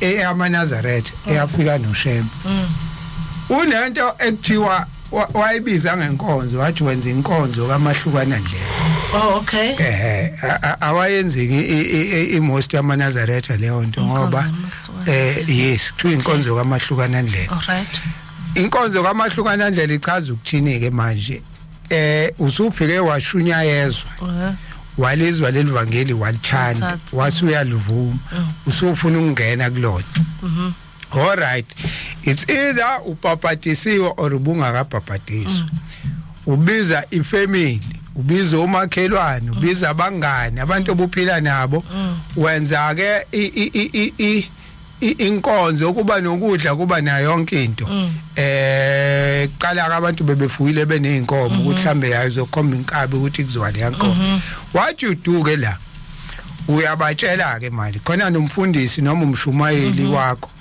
uzobachazela labantu ukuthi bafethu besiphila ndawonye bantu ebengishana binduku mangabe ngishana binduku ngami umgangela manje sengikhethe le ndlela mina ngeke ngisahamba nani bengidlala besihamba nabibhola angisalambi ibhola besihamba nabo mangabe siphuza ngeke ngisaphuza bomakhelwane bami besingenelana nani nami bengithi mangenza imicimbi nani nibe khona nami ngibe khona uma niyenze ngesabatha lemicimbi ngicela ukunibikela manje ngeke ngisakwazi ukuthi ngibe khona uma kushoniwe uma nifihla ngesabatha mina sengumNazaretha ngeke ngisakwazi ukuthi ngibe khona nani ihlobo ngeke ngisakwazi ukuthi ngibe khona ngizofika emlindelweni mina ngizogcina ngolesihlanu sengaphinde nginibone mase kudlula umncwabi uzochaza into osungene kuyona manje uchazela laba abaphilayo uchazela nalabo bangasaphili ukuthi mina ngeke ngisabugaya utshwala ke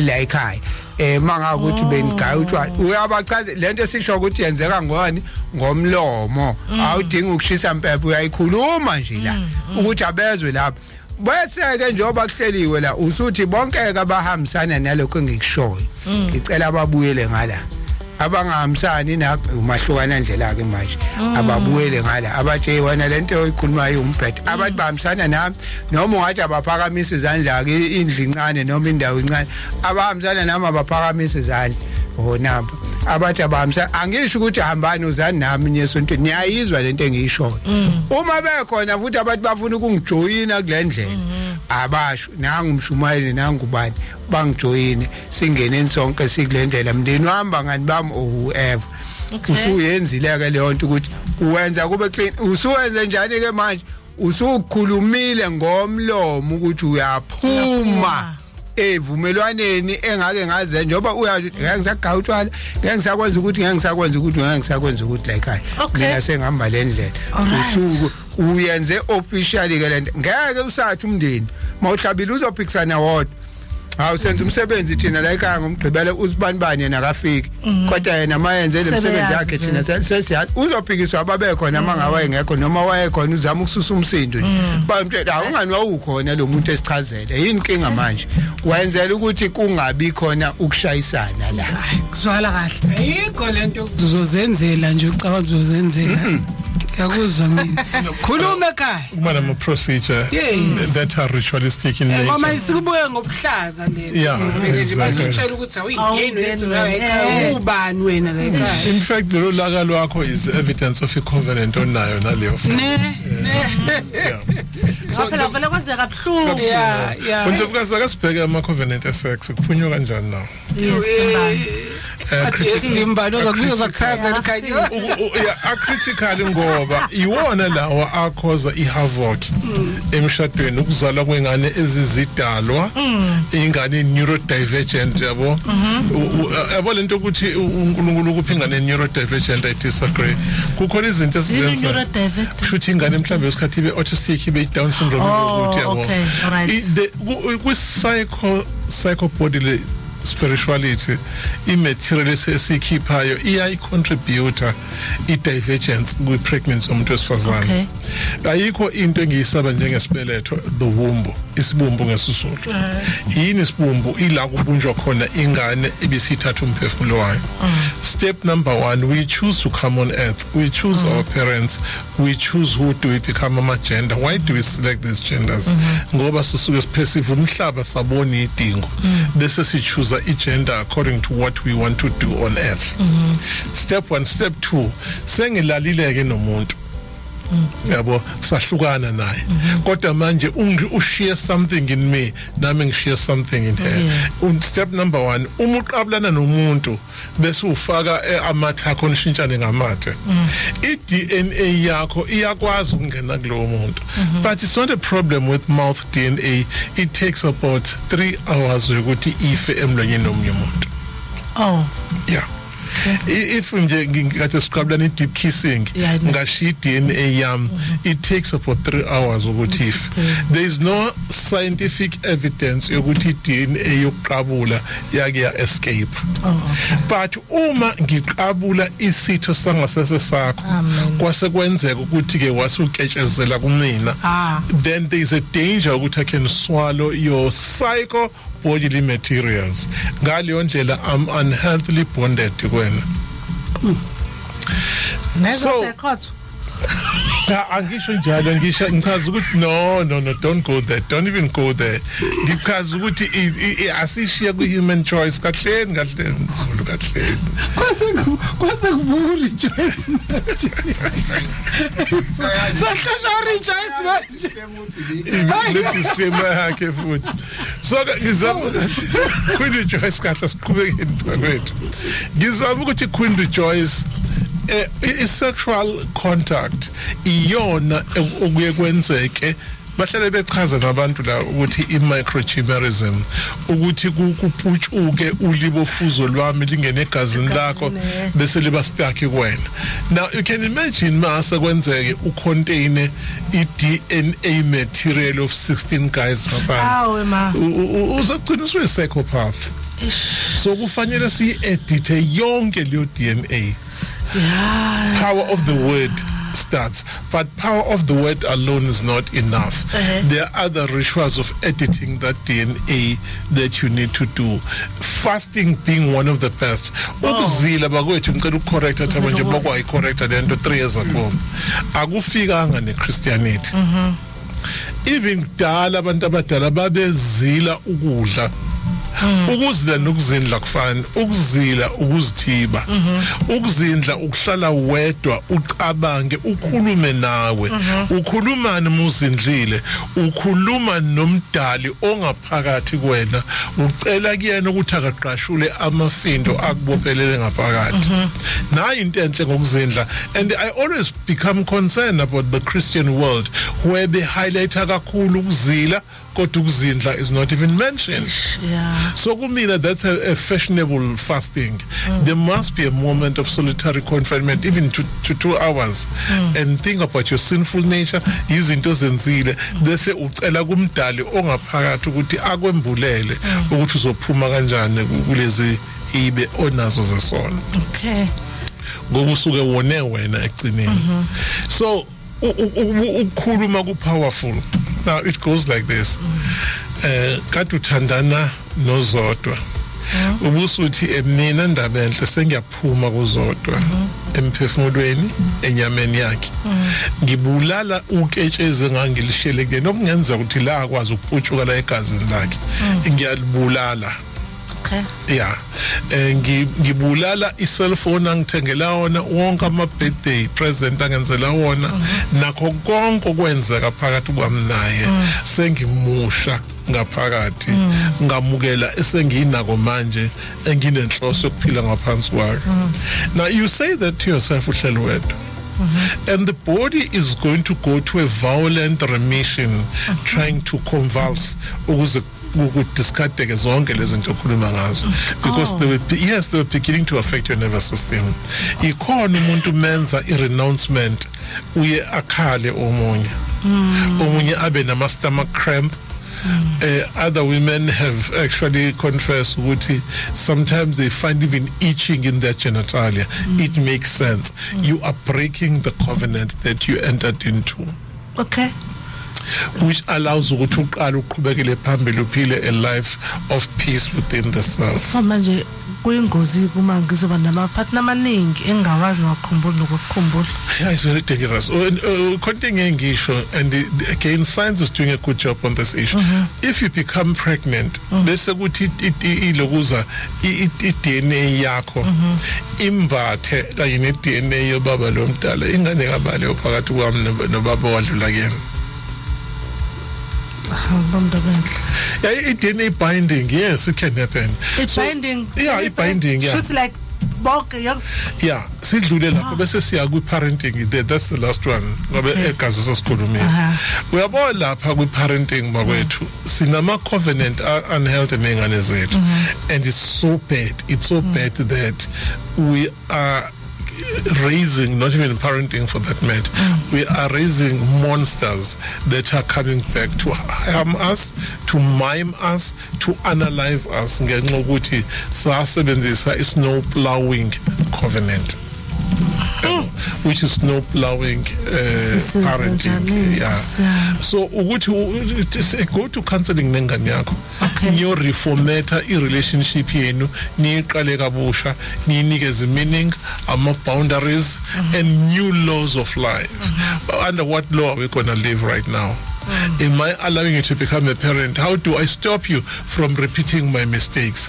How do I stop you from repeating trauma yami? How do I stop you from repeating izinto ezibhlungu oyifunde ngaphansi kwami?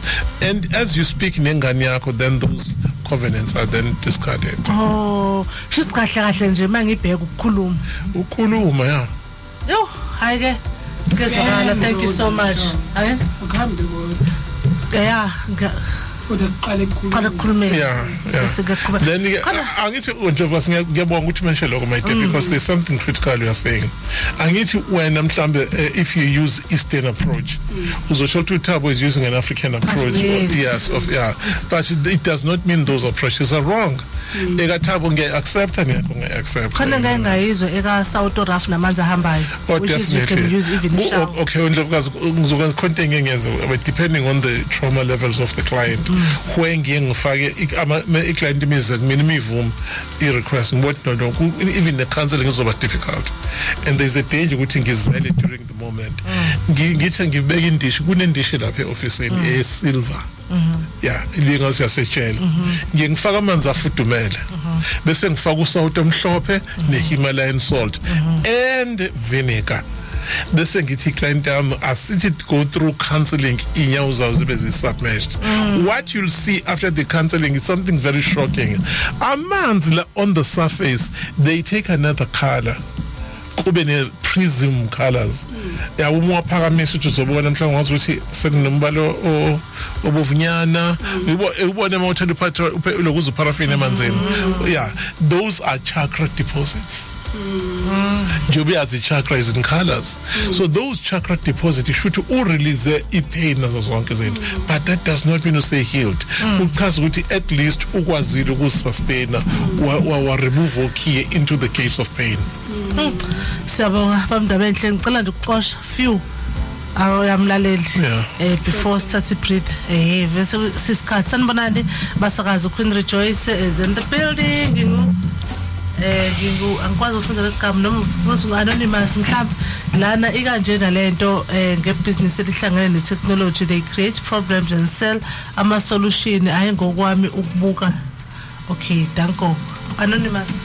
Uthi benze njani? Uthi ikanje lento ngebusiness elihlangene netechnology. They create problems. Yes, deliberately. And sell ama solutions. Yeah, it's called problem reaction solution. Yeah, that's how you rotate the business for success. You create a problem and solution. In fact, you create a kokubili kanye kanye. Then bese uthi department ebizwa ngokuthini research and development le enye it's marketing. Research and development kuba kuwena oy creative. Kodwa kuba kuwena creative. Yeah, okay. It's boys cut 11 to 8 asisenga sangadlula la. Angithi for instance undovukasi to prove that ikhona iphilizi elingena side effect. No, ayikho medication engena side effect. But there's something very clear about this. Asikhulumi la nge-African herbs and stuff, sikhuluma nge-chemicalized medication. Zinani nama side effects. Kodwa futhi odokotela banawo ma-neutralizers. Definitely, yeah. Okay. Robert Ibuya ngizokhipha kwenye ngizokunikeza amanye. He has created a problem for you. He's found a solution for you. Then you charge up, by the way, every time you come there. Okay, ake ngithi ngizobuya after mase sithe ukuphefumula nama voice notes akhona impela kodwa for some strange reason awaka download kodwa ke hopefully ayeza. Someone wesisthandeka asiphefumule bese siyabuya ngale kwa 5:30 khona WhatsApp 0687649969 makhona office ukueda mangabe khona office okuphawula into ebaleka kakhulu nengizwayo Ndlovukazi sangena singazi unconscious asiphume ke manje ngoba sesiyazi siqhubeke nempilo bese sifundisa nabantwana bethu. Inanda 88.4 FM. When we return, more of the music you love. We're back isikhathi 26 minutes before 12 o'clock emsakazweni Nanda 88.4 FM. Sibuyile ke ngizocela usivele nje sithi bamndaba enhle uStar Glow lapho use kanjani sithi nje 1 minute. Already 1 minute Star Glow. Hi Star Glow.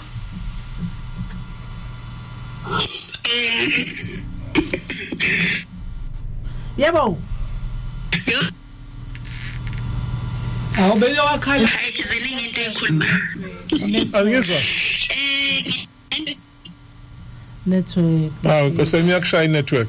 Ngithi ave kunzima information enisharing. Akuzwakali. Siyakuzwa. Ngithi ave kunzima ne-information okay. Information enisharing sayibonga kakhulu ukuthi izinto siyazenza kodwa sibe singenalo ulwazi lwakhona. So lesho isivule kakhulu amehlo and kukithi manje as abazali banamhlanje ukuthi sifundise abantwana bethu so that bangezukwela ezintweni nesiwele kuso.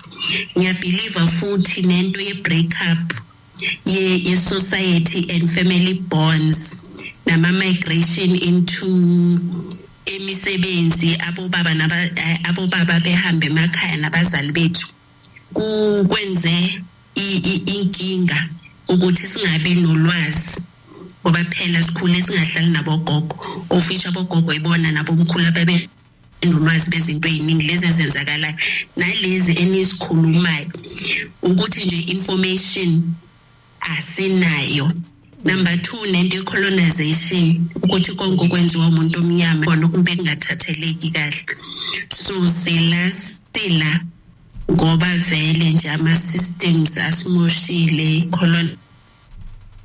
colonization isimoshe kakhulu singabantu abamnyama what siyafunda sizofundisa nabanye futhi. Iloko nje ngakusho this is deep and sisenkingeni ezinkulu kabi singabantu ukuthi njengoba asazi. Okay, no, thank you so much. Thank you so much. Thank you. La uthi fana zathumela i-postcard yini. Indafika wena wasikhatshela kodwa shiya phela ulindafika. Ulinda mfika iwasilahla nje. Wasilahla wena. Ngalo umkhulumela umnganami. Yeah. Akaze silahle. Wenzani? Hawu, mfika ubhizi nomile. Wamgcina nje ulinda. Hayi ngimgcina ngonyaka odlule. La emsakazweni. Les wagcina nini emsakazweni? Hayi ngosacabanga. Yes. Ngiyacabanga ngiyakuzama. Uthi nginithanda 1000% ngikuthanda nathi futhi siyabonga. Yes, let's continue. Okay, uma ngabe ubusakwenza ke umlalelo lalela ngicabanga ukuthi usuyazi manje yabo lento ukuthi ongitholayo ongifunayo uzongithola la okumbi izinto esazenza singazi cela babuze mina okumbe ukumezeka ongifunayo uzongithola kodwa siyama wema okay asike siye la asilungiseni ukuthula makube nane studio ngicela ukubuza uMasigodi sinezivumelwano ezehlukene njengo zobungoma ubuKristu Muslims Nazareth nezinye abanye baba na 2 in 1 ubungoma nobuyoni kwenzekani ngabe iyafezeka inhloso yaleso sigodi kona kuyacaca ukuthi yonke into esiyenzayo ihlanganisa icovenant kubi yini uma izivumelwano zami zingisiza mina njengazo lezi zobungoma nobuyoni kuyaphilisa abanye abantu ngiyabonga uDlamini ngiqale ngafunda incwadi hayi ukuthi ngiqale ngayo Matthew 4 verse 8 uSathane wabuya wamyisa entabeni ende kakhulu wamkhombisa imibuso yonke ezwe nenkazimulo yayo wathi kuye konke lokho ngiza kukunika khona uma uzwisa phansi ukhuleka kimi so wena uma ufuna umcebo wenza icovenant angithi manje kuhle kuwena phela kodwa ekugcineni umoya wakho uyapi unalento owenze nayo icovenant uyazi le covenant izoba isikhathi esingakanani uyazi uma uhamba la emhlabeni kade ngikhuluma ngemithi khona abantu abenza ivumelwano athi mayisehamba emhlabeni ayishiye lento uzohamba mhlambe naye njengoba ethathe isihlahla umoya wakhe nayo uyohlala esihlahleni fanele nafune ilokhuza yokhost kukhona abantu abenza ivumelwano bese ithi into uyabona ke njengoba usuthathile ke lento njalo ngonyaka ngiyikhulumile ngaleli sonto uzohlaba inkomo ka4 kodwa le uzohlaba uhlaba inkomo njalo after 3 months uyahlaba or after 6 months uyahlaba usuyahamba emhlabeni ingane zakhe ayisayenzi lento ngoba uyitshelanga or ikhetha ukusindiswa lento isikhathele lento thina seyishiya phansi lento kababa bese le moya iyayihlabela isizobuya azike ukuthi wena izokusebenzela ube nemali ube nayo yonke into but what are the consequences ke as much as ukuphilisa izokuphilisa kodwa masiqedile ke ngayo yilento ukuze umuntu ethi hey baningi bahlala bevela la ko YouTube ko TikTok ubaba wahamba washiya nento iqoba kwasani la ingane ilala nezingane zamantombazane ilala nezabafana kuyakhalwa nje la ikhaya lento abasazi bazoyenzani hayi kezwakala angiqhubeke angize la ngiyabingelela ohlelweni ngibingelele abasakazi abaphethe uhlelo sisikhwini Rejoice Ndlovukazi Mapule ngibingelele kuPhuthabo nakubabumyeza nakubadideli bohlelo nakubalaleli Inanda FM yonke indawo la bekhona nginombuzo lana engifisa ukuthola iclarity kuona umbuzo wami uthi uNkulunkulu umveli nqangi umdali umuntu oyedwa yini noma kusewumoya owodwa yini nalo uNkulunkulu oseBhayibhelini ekuthiwa uJehova ngabe kuyinto eyodwa yini noma khona umehluko khona ukuthi ngifisa ukwazi ukuthi leli gama elithi Jehova liluphi ulimi liqhamukapi la liqhamuka khona kwakusuke ngirefera kuyena yini lo uNkulunkulu thina sisuke sirefera kuyena umdali uma sithi mveli nqangi noma mhlambe laliqhamuka khona leli gama mhlambe bona babekade liqale beyibizela imimoya le ewonkulunkulu bokuzenzela mhlambe esingasho sithi mhlambe ithixo zabo noma nabo mhlambe la liqhamuka khona babe la qhamuka liqondiswe kuNkulunkulu lo owumdali wezulu nomhlaba lesesiqondise kuyena thina masithi umveli nqa ngifisa ukuthola leyo clarity nje ngoba mawukuthi kunjalo okusho ukuthi lo nkulunkulu oJehova seBhayibhelini obuya bhubhise abantu athume ezinye izizwe ukuthi ziyodla umhlaba wabanye abantu lapha yakoGaza ngoba ziyezakhe ezithanda kakhulu kunezinye izizwe okusho ukuthi lo nkulunkulu nathi sibhekise kuyena umveli nqangi masithi uyinto eyodwa nalo oJehova seBhayibhelini okusho ukuthi akuyona lento mina engicabanga ukuthi umdali uyiyona le ngisuke ngithi mina ngiyibiza yona mangibiza umdali nomveli nqangi futhi mhlambe kusafanele ngithole omunye uNkulunkulu mina mhlambe engicabanga ukuthi uyena lo mina engimfunayo lo onokuthula ongahambisani nokwenza okubi komunye umuntu lo ofisa ukuthi siphathane kahle emhlabeni sonke ngokulingana kungabi khona abantu abazokwenza okubi kwabanye babulala abanye kube nje yonke lento esibonayo emhlabeni ngifisa ukuthola leyo clarity nje kuphela ukuthi into eyodwa yini kanti le noma kukhona umehluko khona angibonge thathelele ithuba ngihlele ngezantsi ngaze ngilule kakhulu Kingsfiso lo kwaDukuza Estenga ethethe phansi esibhibhini shalom Kingsfiso lesithathu lesonto ulokubuya na same umbuzo inkinga yalombuzo awukhulumi ngama covenant la esikhuluma ngayo ufuna ukwazi ngoNkulunkulu yabo engicabanga ukuthi leyo nto iyitopic ungibona nje ngakwazi ukuphendula in 1 minute or what ngoba manje kufanele sichaze uNkulunkulu ukuthi kunomdali bese kuba khona uNkulunkulu yini ayithi njengoba kade ngichaza lento ngithi uthi uNkulunkulu mawufunda uthi uJehova weBhayibheli uNkulunkulu weBhayibheli ungabi nabanye uNkulunkulu ngaphandle kwakhe which means bakhona abanye uNkulunkulu yini ke labo uNkulunkulu ingakho ngichazile ngathi uma uthatha imbuzi uye emsamo bese ufika ukukhuluma egameni lomzali wakho noma lobani wakini uNkulunkulu wakho lo muntu ngoba ucela kuyena uyamkhonza umenzela nemhlatshelo umenzela sacrifice so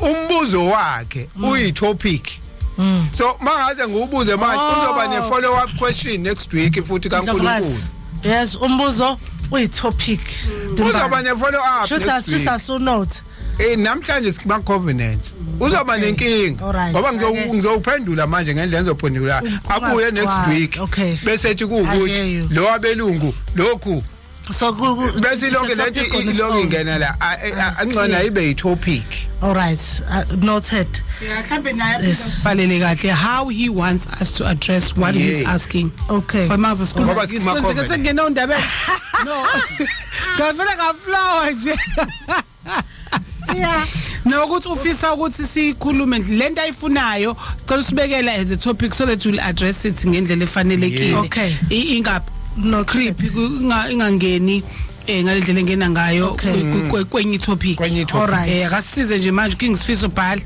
khona soyixoxa nawe ngicela ukufunda la Patience Sithole sanibonani ngicela ukubuza ukuthi uphuma kanjani kwi covenant yama Nazaretha ubhabhadisiwe wenza konke kodwa ngezizathu ezithile usufuna uphuma kanjani yavela qondana nawe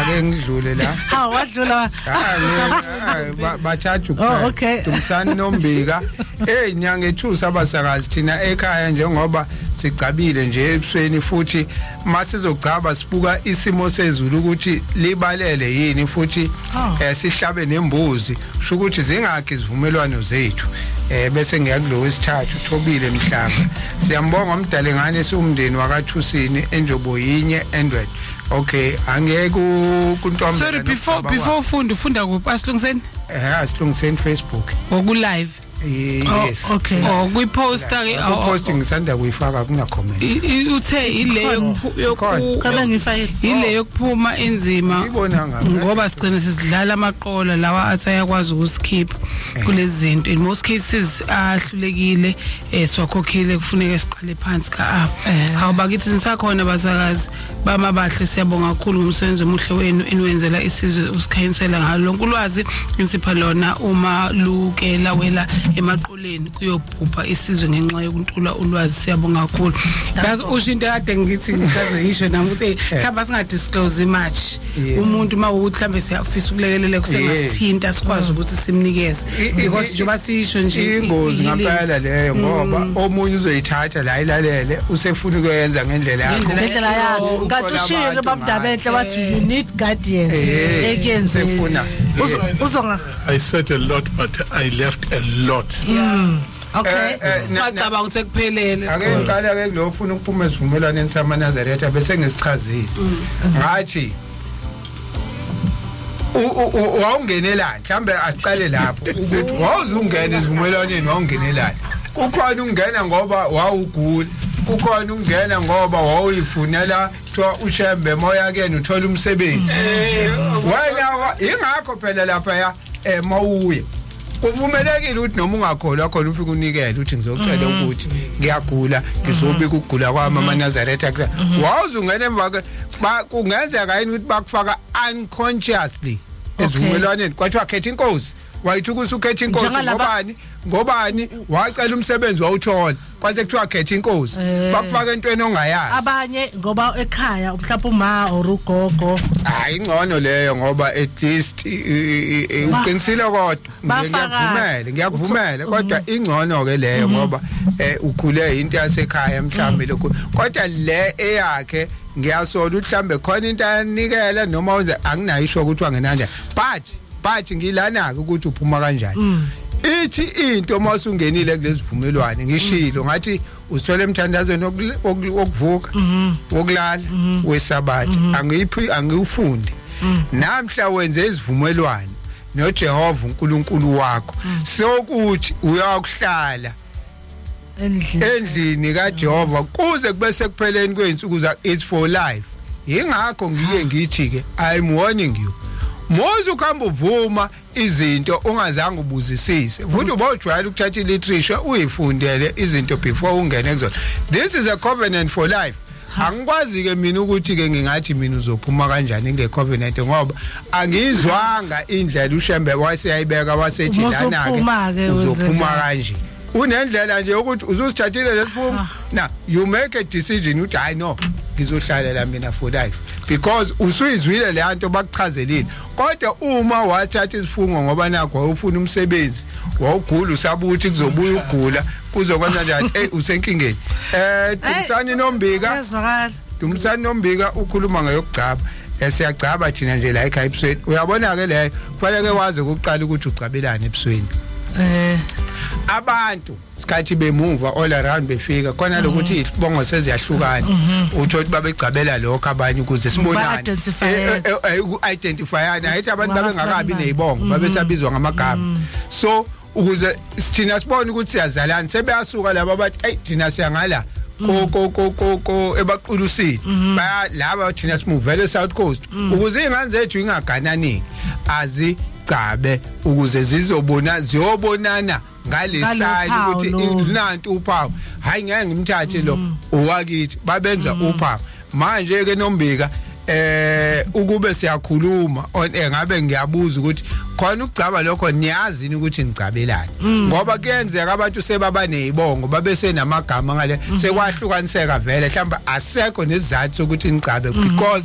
seniyazana vele seninazi izibongo ne yabo mhlambe ngicela abantu babengakwazi nalokukhonektana ngama cellphone ngale kunvala why sanibona e-studio ngiyabingelela kunina nonke lapha e-studio nginilalele mayelana nezivumelwane ngendlela eniyichaza ngayo ziyazwakala futhi zicacile kodwa ke manje sengisala nombuzo ngoba manje sengiyadideka ngempela ukuthi kanti iyiphi ngempela impilo emsulwa neqondile uma uyisidalwa esidalwe ngumdali ekufanele uyiphile ngoba manje eyamadlozi nayo inevumelwano eyamasonto nayo inevumelwano ngempela kanti ikuphi okuqondile okudinga umuntu ophilayo oyisidalwa ayiphile ukuze angayitholi enezivumelwano ngisacela nje ke nicacisele ngengazi ukuthi ngempela ikona okuyikuphi ngoba sengiyadideka manje ngoba indlela engichaza ngayo kungathi nje umuntu ophilayo njoba siyicommit nazo zonke lezi zinto siphila ngaphansi kwevumelwano uma ke nje ufuna ukuphila impilo eqondile emsulwa ikuphi kufanele ukwenza ngingabonga kakhulu uMagwazi Mlazi nje eMlazi ngakhumbula baba Mbhele wayechaza khona lokade ufuna ukade uNdlovukazi singakaqhubeki no bengifisa ukuthi ene kulezi vumelwane sambule kade khuluma umfowethu ebuzisa amaNazaretha mina ngibona kungahlukile kakhulu ukuthi phela ena ngoba amaNazaretha ngoba amaKristu ngoba yabo baba neindlela abantu abenza ngayo izinto njengoba as you said wakhomitha yena so now usefuna phela ukuphuma kulo commitment ayisho so mina ngithi hayi ukuthi kunjalo but ngibuka engayenza njengalokho konke kade kukhulunywa namhlanje ukuthi how do you remove yourself from covenant from isivumelwano engathi angasebenzisa leyo nto ngoba ukukhuluma ngoba wakhuluma inkinga nje ingakho ngibusisa ukuthi ngifuna ukwazi ukuthi wayisenzelayo yini le emkhiphayo manje bengifuna uqhubeka lapho phela Thabo ukuthi njengamanje akasitshelile ukuthi kahle yini nani but for now we answer that you can give ikona lokho o aqhubeke ayiqhubeze topic ukuchaza njengoba sisibuza thina emkhiphayo ngoba nami into mangabe ingikhipha njengoba mina kuChristianity akukona ukuphuma ngoba ngithi angisayithandi but ngakhishwa ngomlomo kwathiwa wena awuhambisani nento esiyiyona so nga understand ukuthi okay uyabona leyo ayikho into engizoze phela kwazi ukuphambana nemithetho yebandla uyayizwa lento mina kodwa ngifila ngalendlela ngifila itwenza isivumelwano hayi nebandla nomdali wenze nobuNazaretha uthi wenze isivumelwano nomdali hayi ushembe but phela ushembe ngithi ushembe enomholi umqalo wendlela okay asibuye sikhulume asibambe izoba ngoba nami ngiyavuma ngena kuyona uNazaretha futhi kokunye okungeke uze uthi umuntu akangithinte lento ngoba ngiyangithinte ngoba nami ngifuna ama details indaba ayinawo ama details sekulona ke manje kade ebuza ngalela sonto ngathi inkinga yethu enkulu ezisizwe yes asinayo iconvenant nomdali izizwe inama covenant amaHindu kungayinkolo kodwa inkolo yesizwe okay ane covenant ezisizwe okay ama Jews lawa ama Ashkenaz as a nation we can be as honest what bane covenant nomta amabhunu ngizalinganisa ngawe emancane kanje ane covenant ezumta angaba namabandla kodwa wonke ayalapha ya ePitoli la enenkatsha yawo khona eFort Becker Monument sinenkinga ukuthi sinhlaka thina ubuza umbuzo obalekile Jimbani yeah ngapha sesewesent kuyabheda ngapha sithini kanti nakho nangi lokade ebuza lo ukuthi uphuma kanjani kuma Nazareth uthi cha ngibuzeli mina personally yabona so besikhulumeke leyo ngara Timbango besikhathi so ngizama ukuthi umasibheka guys it's clear kumenta ama covenant amaningi singena kona through relationships family and marriage Okay. 70% in fact. So kodwa ukuthi sithi tread carefully along those lines ukuthi how then do you walk away from the marital covenant? How do you to walk away from a dating covenant? How do you walk away from the family covenant? Because at some stage lama covenant a family about so clouded with a lot of things. I have to walk away in order to find yourself. So for that number, I'm at 0766633954. Angtinde mlaleli wenanda FM githi kona 0766633954. Thapha kaSambuthi le ngibonile ukuthi inenkinga njengoba ethi akabuzeli yena. Asko 068871 0778 0688710778. Yeah, asivale kanje sithi la kuwasilungiseni into ebesisho namhlanje ukuthi be conscious. In whatever that you do. Baba obuza ukuthi udidekile ngathi kumbi akungabi kumbi konke, but be conscious whatever that you do. Be conscious ukuthi wenzani. Do you know nje ukuthi abadelo kebuza uyazi into yenzelani lento, uyayazi ukuthi isukaphi, uyakwazi yabo leyo nto mase siqale lapho answers azoyiflowela. Thank you. Bye. Oh, and Danzi featuring Christian Fellowship Ministries hlabane izikhali asilungiseni uzophinda ubuye ngesonto elizayo ngesikhathi sifanayo 9 to 12 silokho sidiscussa nje ngafisa isikhathi eside nepanel Dlovaza ngazi if possible uyazi naye nakwenza before yizwa ngikufisa. Canon is up next with Ulondi but it's top 40 hits countdown top. Yeah, bye bye.